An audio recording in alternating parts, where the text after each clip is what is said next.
Bonjour et bienvenue dans Écolo au boulot. Je suis Cassandre Joly et mon but est de donner du sens au travail à travers l'écologie. Ensemble, nous trouvons des idées, des astuces, de la motivation et de l'inspiration pour rendre son quotidien au travail plus écologique et se sentir utile.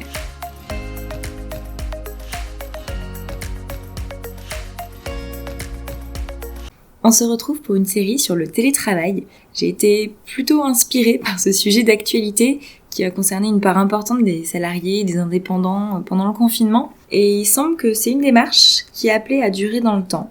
Je me suis alors interrogée sur les impacts environnementaux qui peuvent être liés au télétravail. Donc même si on économise les trajets domicile-travail qui sont fortement émetteurs en GES et en polluants atmosphériques dès qu'on utilise la voiture, on consomme aussi des ressources matérielles et énergétiques à la maison en télétravail. Alors, c'est surtout des ressources qu'on va utiliser par le numérique. Et j'ai une liste de conseils qui est assez longue au final. Donc je les ai divisés en 3 catégories et testés. Et donc dans cet épisode, on va attaquer avec ce que j'ai appelé poser les bases. Donc c'est toutes les actions qu'on va mettre en place une bonne fois pour toutes pour économiser de l'énergie en télétravail. Et donc vous allez voir que c'est des conseils qui s'appliquent en télétravail, mais aussi au travail de bureau dès que vous êtes sur un poste informatique qui vous est attribué. Alors c'est parti avec la première astuce pour éviter de passer par les moteurs de recherche. Donc à chaque fois qu'on recherche quelque chose sur Internet, en passant par Google, Ecosia, Lilo, DuckDuckGo, etc., on utilise de la bande passante et de l'énergie sur les serveurs. Et donc du coup, pour les sites qui sont visités régulièrement, le mieux c'est de les mettre en favoris directement sous la barre de recherche. Sur mon ordinateur, ça se fait même automatiquement. Quand j'ouvre mon navigateur, il me propose directement les pages les plus fréquentées et les dernières pages ouvertes. Et puis en général, grâce à l'historique ou cookie, ou je sais pas exactement quel dispositif exactement, mais quand je tape dans l'URL le début d'une adresse internet, j'ai une liste qui s'ouvre avec les sites que j'ai visités, donc c'est assez pratique et ça m'évite de taper, de rechercher en tout cas dans un moteur de recherche l'adresse du site. Bon je suppose que si je fais un nettoyage sur mon navigateur, ça va tout supprimer, mais en tout cas pour l'instant ça fonctionne. Et puis sinon, il y a des favoris qu'on peut organiser par dossier. Sur mon navigateur, ça s'appelle marque-page, ça peut être un autre nom pour vous.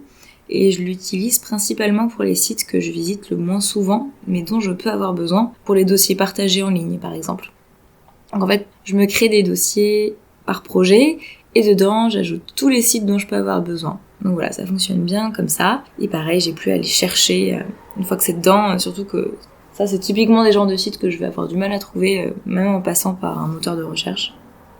J'ai aussi vu des collègues qui collent l'adresse d'un site sur leur bureau. J'ai pas cette habitude, mais ça doit fonctionner aussi. C'est une autre façon de sauvegarder ses favoris. Voilà, donc ça c'était la première astuce pour éviter de passer par les moteurs de recherche. J'ai mes favoris accessibles facilement pour tomber sur le site directement en cliquant dessus quand j'en ai besoin. La deuxième astuce, à faire une bonne fois pour toutes, c'est de régler la mise en veille de son écran. Un écran allumé, ça consomme de l'énergie. J'ai trouvé un comparatif sur le site Les Numériques qui a évalué les écrans en fonction de leur consommation d'énergie et de combien ça coûte par an en euros l'utilisation d'un écran. Et selon la taille de l'écran et la technologie utilisée, ça coûte de 30 à 200 euros par an en électricité juste pour l'écran. Du coup, si on peut éviter cette dépense et cette conso d'énergie quand on ne regarde pas son écran, c'est mieux. Le paramétrage est assez simple, ça change selon le type d'ordinateur que vous utilisez, mais en gros dans les paramètres, vous pouvez facilement configurer la mise en veille au bout d'un certain nombre de minutes sans utilisation. Après, faites des tests. Moi, mon ordi, il s'allume assez vite après une mise en veille. Donc, je l'ai programmé sur 2 minutes.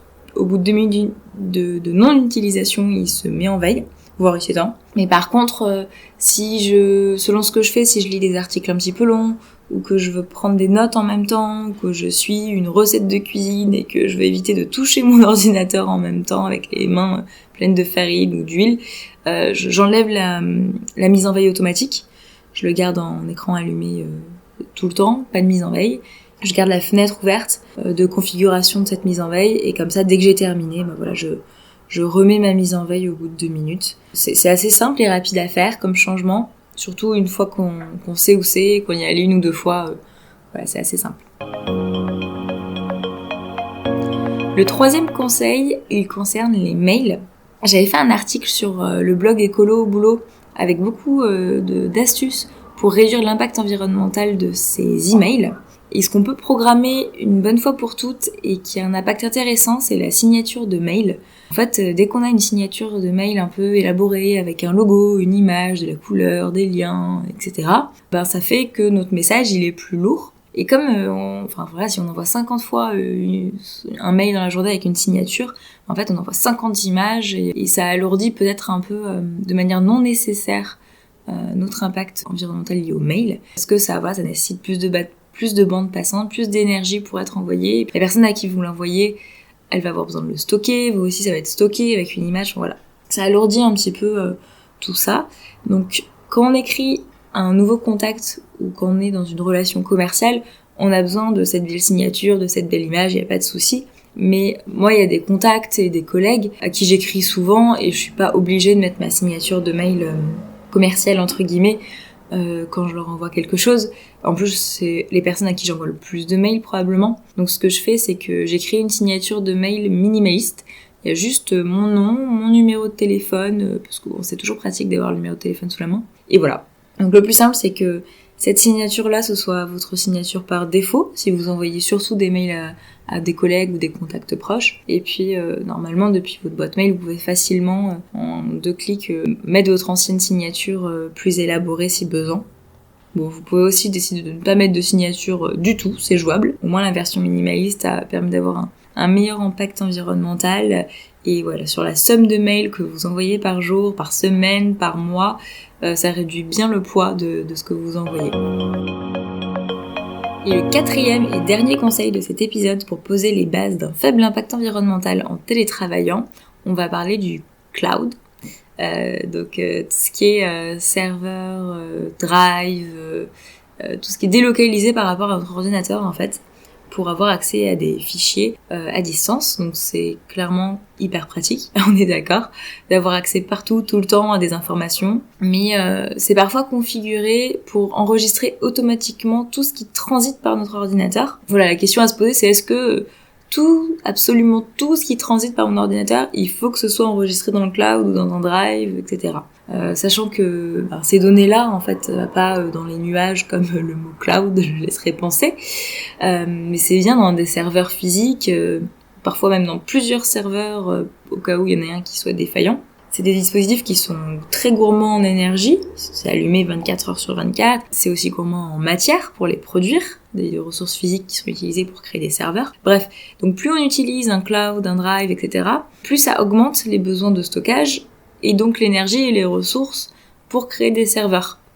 Et puis voilà, ça utilise aussi de la bande passante pour charger tous nos fichiers. Parfois c'est la même chose avec nos smartphones aussi qui enregistrent automatiquement nos photos, même les loupés.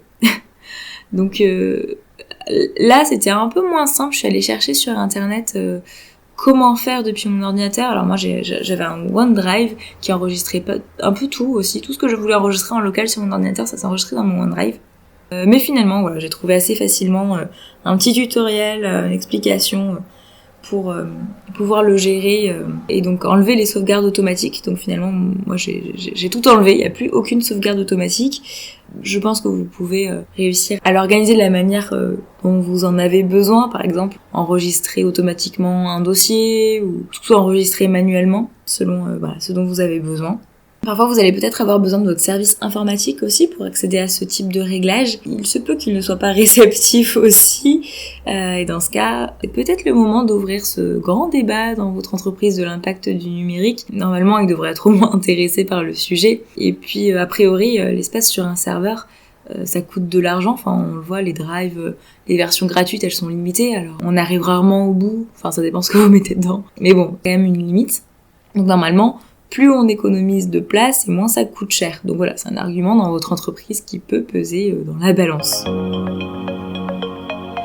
Vous pensez peut-être qu'on entre dans le détail vraiment. Alors oui, c'est vrai, on entre dans le détail, mais c'est comme tous les éco-gestes, tout seul ça rime à rien. Si on est tous à éteindre nos lumières en sortant d'une pièce, là on a un fort impact et ça se voit. Puis voilà, connaître tous ces détails aussi de qu'est-ce qui consomme sur mon ordinateur, qu'est-ce qui prend de la place. Je trouve que c'est un rappel un petit peu constant du fait que travailler sur un ordinateur en zéro papier, c'est pas neutre, mine de rien, en termes d'environnement. Sur un site internet, je crois que c'était Coeco, j'ai vu que les éco-gestes numériques, mis bout à bout, ça permet d'économiser 60% d'énergie en bande passante et en archivage. Et donc c'est pas ridicule juste des éco-gestes du numérique, ça a de l'impact. Donc c'est pour ça que si ça vous tente, on va se retrouver pour un deuxième épisode de cette série sur le télétravail et je vous proposerai une liste de bonnes habitudes à prendre au quotidien pour être écolo en télétravail.